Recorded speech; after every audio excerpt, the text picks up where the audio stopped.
বৌদি আমি লাগাবো। না না, আমি কিছুতেই লাগাতে দেব না। আরে অসুবিধা কোথায় আর সমস্যা কোথায়? কোথায় অসুবিধা কোথায় সমস্যা সেটা আমি বুঝবো, তোমাকে বুঝতে হবে না।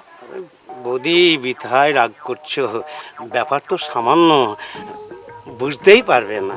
সামান্যই হোক আর অসামান্যই হোক, হবে না মানে হবে না। আরে দরকার হয় টাকা পয়সা দেব।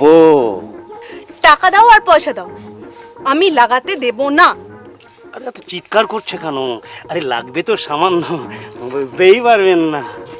বুঝতে পারি আর না পারি, লাগাতে দেব না মানে দেব না। বৌদি কত আশা করে এসেছিলাম, নিরাশ করে দিলে।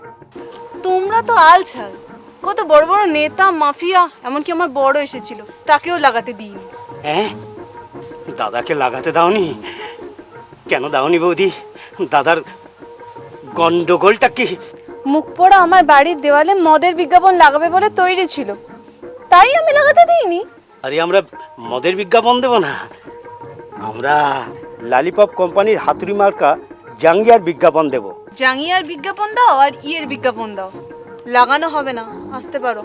বৌদি একদম লাগাতে দেবে না? লাগাতে দিতে পারি, তবে একটা শর্ত। আরে শর্ত মর্ত যা বলবে কোনো আপত্তি নেই। বলছিলাম কি বৌদি, কোথায় লাগাবো? সামনে না পিছনে? সামনে হবে না, বাড়ির পিছনের দেওয়ালে লাগাতে পারো, লিখে দিও বিজ্ঞাপন লাগানো নিষেধ, নো স্টিক বিল, দরজায় দেব খিল।